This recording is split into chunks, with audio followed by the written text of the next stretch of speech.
I've been wanting to do one of these subscriber Q&As ever since I published my first video on November 18th of 2023. Almost 2 years later, we've been able to hit the big 1K milestone. I'm so proud of the community I've been able to build alongside y'all, and I'll continue making these videos and doing coaching so you guys can one day get the same euphoric feeling I got when I first got to Diamond after grinding my ass for 13 years.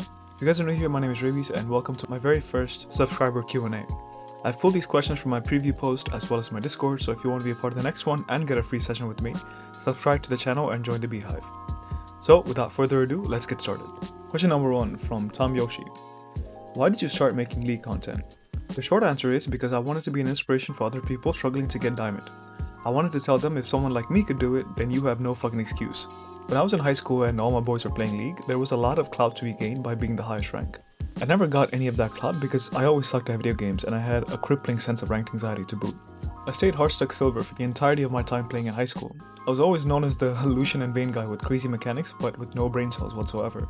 And that whole experience and dynamic with my high school friends really impacted me because up until that point I've never been bad at anything. School, sports, girls, I was pretty much naturally good at it. So when I finally got to Diamond as an adult after figuring out my own philosophy for climbing, I wanted other people to know that it was possible to achieve even without gaming talent, especially younger kids looking to get into League.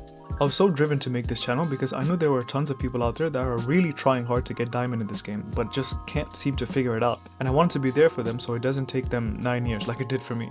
2 years and 1,000 subs later, the best feeling I still get is when someone comments saying that they were really struggling and my content has helped them see the game in a new way. Past all the views and all the money from YouTube and coaching, if it wasn't for comments like that, then YouTube will really feel like a second job. It's comments like that that make running the channel truly something to look forward to every single day. Question number 2. Valu asks, was League your first MOBA and when did you start playing? OG players can always tell when they started playing by what champion used to be on the loading screen when they first logged in. For me, it was Jace. I started playing around mid-July of 2012. Since the only games I played before League were Pokemon Diamond on the Nintendo DS and old school RuneScape, as my first MOBA and my first ever competitive game, League was a complete shift for me.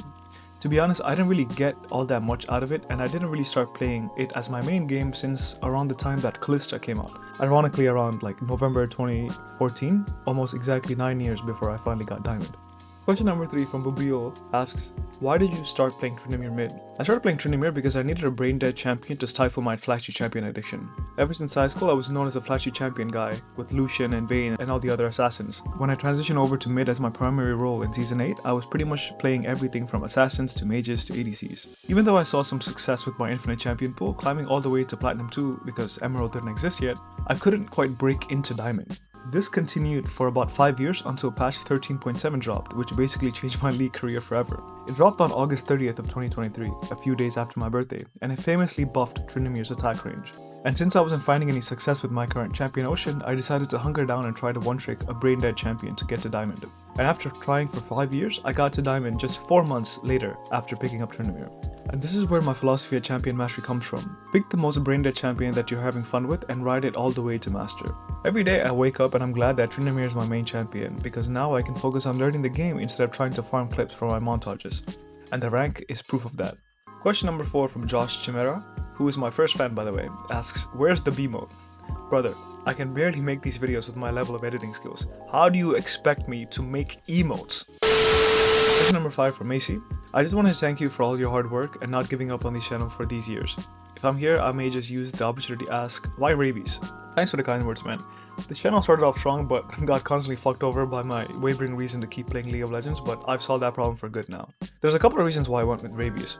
First and foremost was that I really like the Beemotes. They're one of the best emotes that Riot has ever made and one of the most memorable. Second, I was looking for a name change during that time and I wanted something that was catchy and just could stick in people's brains. Raybees with the usual spelling was something I considered and something I liked, especially given my infamous toxic past, but it felt a bit too edgy for a 25-year-old to go with. So I decided to change the spelling and incorporate the Beemote into it, and it was just the perfect combination.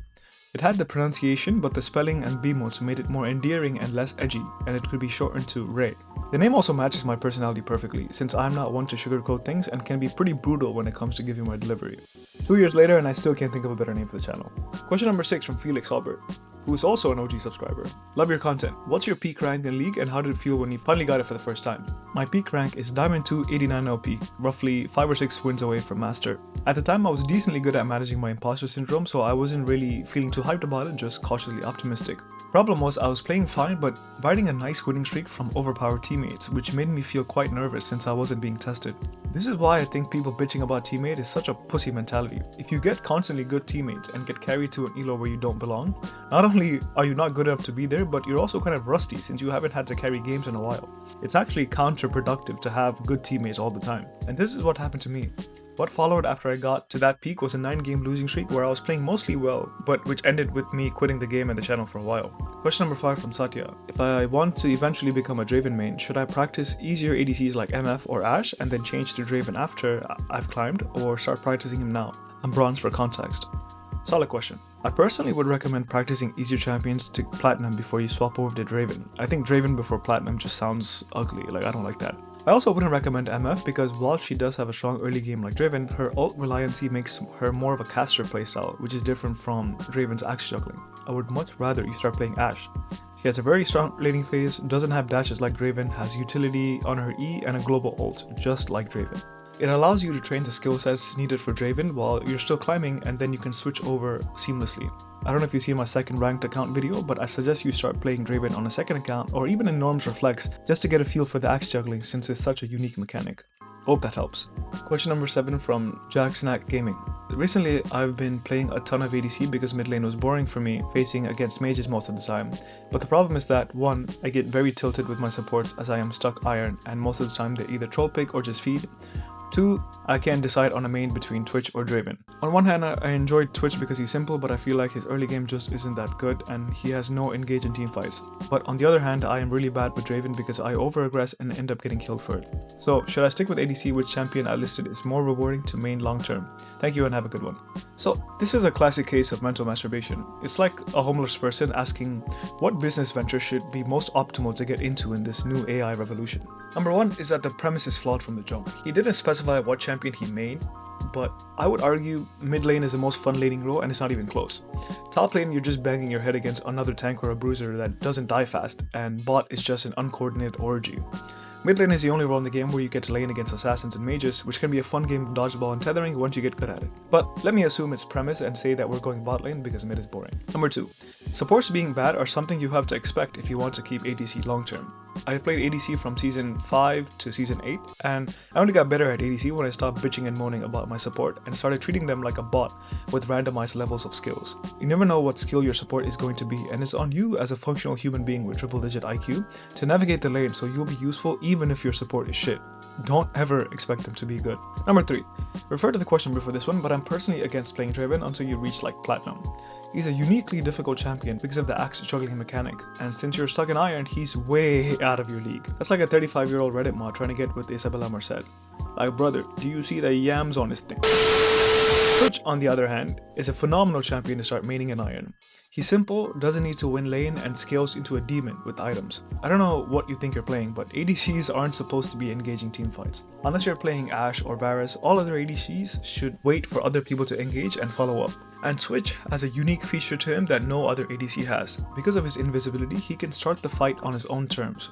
This makes him incredibly powerful and allows him to bypass engage from the enemy team because, after all, they can't hit you if they can't fucking see you. Provided you don't get pissed off at ADC and change roles again, Twitch is a phenomenal champion for getting up to Master and going even beyond. Good luck, and drop by my Discord if you want a free session to get you started on learning Twitch. Question number 8 from Samuraiko. What drives you to do this? When you teach, do you feel a sense of accomplishment like transforming failures into fertilizer for growth? Is it something you do purely for the passion, or do you see it as a potential extra income? How is YouTube life treating you so far?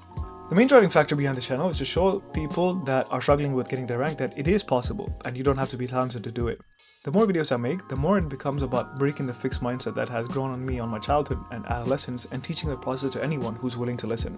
I think the reason why I'm passionate about this movement is because I treat this channel as a public journal.